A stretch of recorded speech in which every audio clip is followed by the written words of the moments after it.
AITA for asking another mom if I could help with her daughter's hair. My daughter made a new friend who is adopted. Her friend is black, and her parents are white. I've noticed they struggle with her hair care, so I suggested my husband's black grandmother could help. The mom was upset, feeling I was undermining her parenting. I didn't mean to offend her, and now worry I've ruined my daughter's friendship. I understand her reaction, but I thought there was helpful information available. My daughter, 9, recently made a new friend. The friend is adopted, she's black, and her parents are white. We've had her around our house a lot the last few months, and we've noticed that her parents don't really know how to look after her hair. I'm white, and my husband is mixed. His black grandmother lives with us, and she has pointed out the girl's hair and even tried to give her some hair care advice. I decided to bring up with the mom about her daughter's hair, and that my husband's grandma was happy to give some advice or even wash, detangle, and braid her hair. The mom was really upset that I would suggest she couldn't take care of her daughter properly, and that I was overstepping boundaries. I told her that my grandma-in-law just wanted to help her daughter. She told me I was being rude and undermining her parenting. She also told me I wasn't the first person to bring this up. I'm worried now because I really didn't think she would react like that. I'm worried I've ruined my daughter's new friendship. I understand why she's upset at thinking I'm trying to suggest she's not looking after her daughter properly. On the other hand, it's 2024. There is so much information out there to help her with her daughter's hair. Plus, we live near a big city where there is loads of salons she could take her daughter to. AITA for bringing this up. I feel bad about how things transpired. Comments. Commenter. NTA. Assuming the suggestion was given in relative private and not like at a mom's group in front of 15 people. That woman needs to learn to love her daughter more than her pride. Her daughter's hair is different than hers,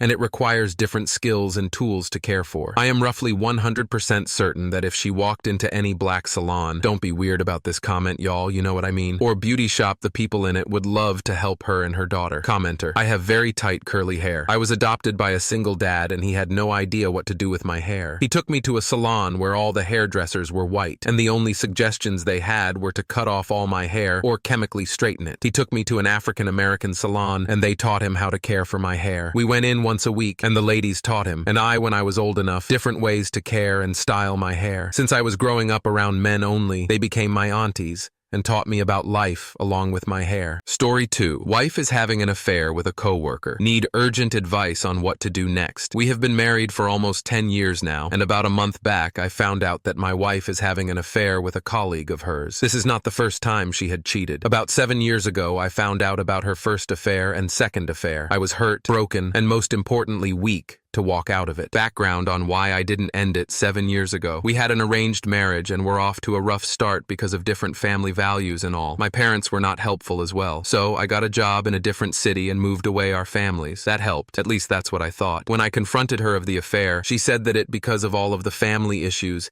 and now she loves me a lot and wanted another chance. The foolish me gave her another chance, and for a brief period we were happy. We bought a house, had a baby, and our chemistry with my parents got better. Back to now. I have known it for a month. I saw a couple of messages on her phone. I was just answering a call on her phone, not really snooping, and I freaked out, just kept the phone down, didn't do or say anything to her. She's a bit of narcissist, so I knew I couldn't confront her without proof. So I snooped around and found nothing on her. She was deleting all her chats and was primarily using her work app to call him and chat. I know this now. So I put in a voice recorded and voila, I caught them talking. Since then, I have recorded their conversations multiple times, which is enough proof. The company I work for offers legal advice on such issues, so I spoke to them as well. But they recommended couples counseling first. What should I do next and how? I know I have confront her and get it out in the open, but I am just too scared of the consequences, especially for our 5-year-old. I love our daughter a lot, and I am her primary parent. My wife has a busy job, so it's me who looks after our daughter all the time. Despite that, my wife and daughter have a special bond, and a divorce will likely have long-lasting consequences on our child. We don't have close family or friends live nearby. Our families live in different cities. The friends that we have here are not close friends, so if the confrontation goes bad, I can't get any help soon. My wife had threatened me with self-harm in the past. My options are: 1. Since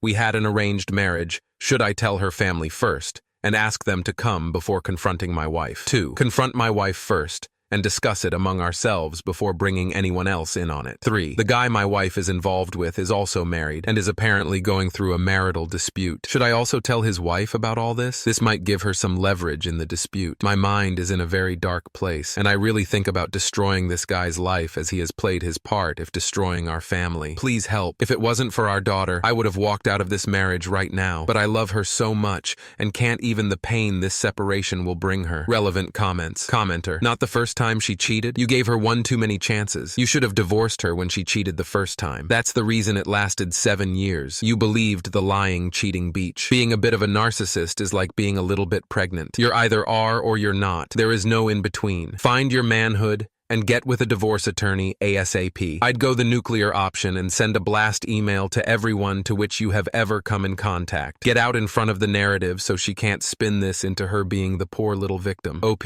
I know I need to act now. I am talking to an attorney and also preparing to inform her family, who I feel will support me given that they like me a lot. But you never know what happens when shit hits the fan. So I am trying to prepare for all the worst case scenarios and protect myself and my daughter. Update: hi all. Thank you for all the support and advice. I owe you all an update. I have recorded multiple conversation between my wife and her AP, which confirm the affair. In terms of next steps, I want a divorce and full custody of my child. So I am speaking to a lawyer to understand my options. I have a very good rapport in the community and our child's school. I can probably have multiple people, including friends, family, our daily help, teachers, etc., attest that I am our child's primary parent and good husband. Speak to her family first and then confront her. The key question is when to do this. I have 2 options. 1, do it now based on the voice recording I have, or 2, they both are planning a meetup early November. Should I hire a PI and gather other proof, photos, hotel check-in details, etc., then confront post that? Although I am losing my mind and constantly thinking about it, it is affecting my mental health as well as my work. I am spending hours reviewing voice recordings, so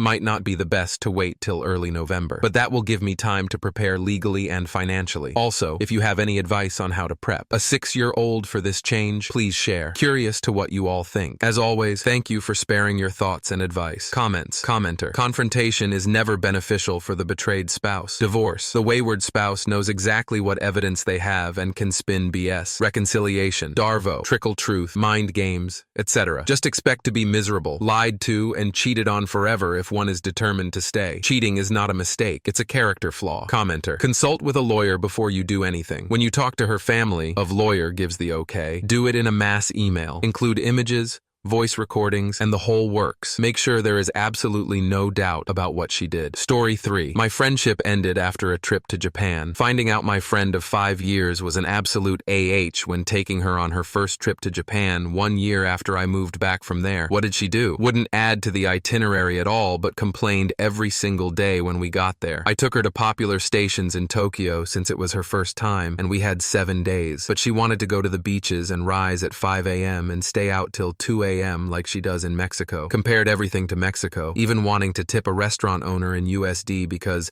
I do it in Mexico. Wanted to tip everyone and argued the whole time when I told her not to do it. It's rude. And when I got my Japanese friend to educate her on how to give proper thanks, she found one person online who said it not required but appreciated and wouldn't stop pressing me about how it's so good to tip. She would ask me how my legs were doing and I'd answer honestly like, yeah, they hurt. She later mocked and berated me, saying it made her feel bad I was complaining about my legs. I never said they hurt out of my own accord, nor did I stop what we were doing or ask for breaks. If she asked, I said yeah, but she'd rather I'd lie. I asked if she was thirsty while we waited for open hours and she said no, so I went to find a coffee shop to grab one real quick. She goes, I don't even want to go there. You should have taken me to a real cafe. Girl, I'm just grabbing me a drink since you said no. Doesn't believe in itineraries yet. Hated everywhere I took her, so got her friend back home to look up places for her. She had 6 months to look up anything to add, but she doesn't believe in itineraries. Got mad I didn't order for her when she didn't ask me to help. Said, if we were in Mexico, I would have ordered for you. All she said was she was thinking about getting a bun today. She didn't end up ordering it herself because she didn't want to point to it and ask the cashier. I was standing 10 steps away from her. There was no one in line and we were the only ones in the store. Not sure why she didn't even attempt to order a bun in the case or ask me to help her. Started saying she should have gone on this trip with friend A or friend B to my face. Said she didn't like touristy areas, aka Shibuya, Asakusa, Harajuku, and wanted to go to rural areas while she doesn't even speak Japanese and was relying on me to quite literally hold her hand for everything. She's 28 and I'm 26 BTW. Said she was going to leave the trip early if we spent a day with my sister at our Japanese friend's house. She wouldn't eat sushi because they have worms in them. Wouldn't go to karaoke because they were listening. Said I made her cry, which she's only ever done at her dad's funeral. Wow. Called dried squid.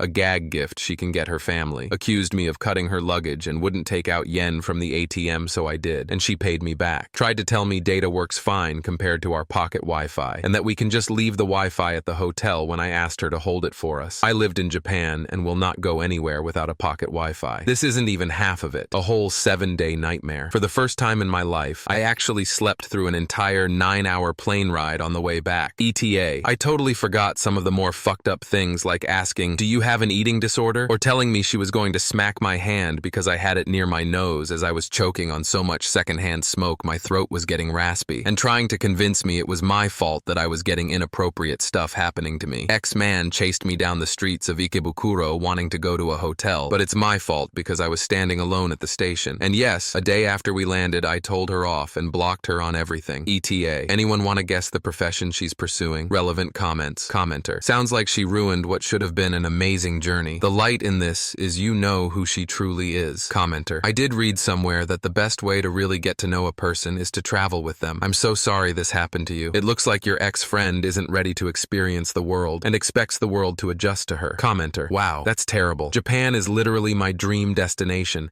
and I'd give almost anything to have that chance, and she just complains and ruins the whole thing. That's so bizarre too. Usually people who travel have at least some understanding of different cultures not being like other ones. OP. She's suffering from a bad case of ethnocentrism. I hope you can make it one day and have a fantastic time. I'll get my makeup trip too one day. Story 4. The income difference between my F31 boyfriend M33 and I makes me uncomfortable. How do I tell him without being ungrateful? For the past 9 months or so, I have been dating a wonderful guy. There are 0 complaints about him personally, but something that keeps coming up is that he's financially much better off than I am. For reference, I am an administrative assistant, secretary, for a large company. I manage a VP calendar, schedule meetings, do expense reports, and process invoices. I make like 65K but in a high cost of living suburb and live with my parents due to some poor life decisions. My boyfriend works in IT security or something, makes almost 10x what I make. He's fully remote and lives in a beautiful house he bought during the pandemic but by himself. I think he's planning on proposing soon, and maybe I'm just overwhelmed by emotion and feelings of inadequacy, but I feel weird being financially spoiled so far and worry about what it will look like later. And I know that's the most first world problem ever, but it makes me feel weird to try and keep up. Examples. He travels like every other week for 2-3 days. Because of this, he has a lot of hotel, airline, and Uber points. He offers for me to travel with him as it's usually on my remote days, and we usually extend it to the weekend or take a light work day. He only has to buy my flight since meals and his travel and the hotel are expensed, but I still feel bad. It's like $400 every other week. He buys me basically anything I show interest in. Like last month, I said one day I'd want an electric bike to run errands in our little downtown area, and last week he bought me one. And they're not cheap. Literally every weekend since the beginning of the year, we've had a date of some kind. We've done cooking classes,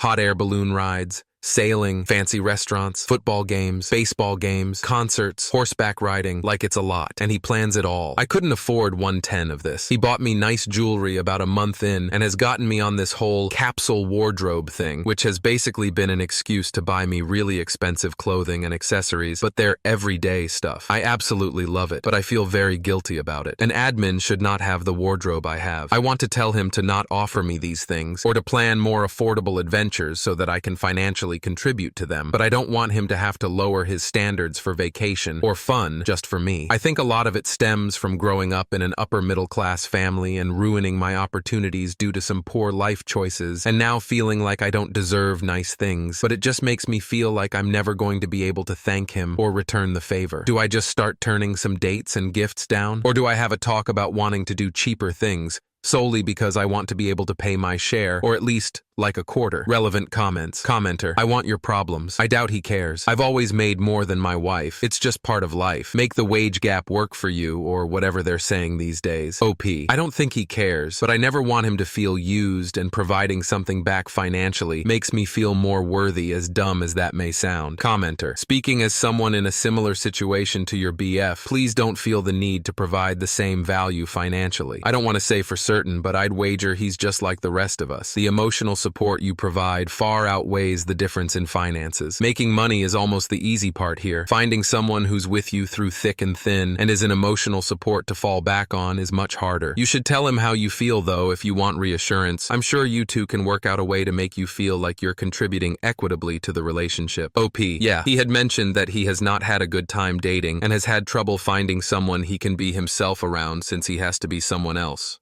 more outgoing, for work. So I got that going for me. Commenter, he honestly just seems happy to spend some of his hard-earned money on someone he loves. Thank you so much for watching until the end. If you enjoyed our videos, please don't forget to like, share, and subscribe to stay updated with our latest ones. Have a great day.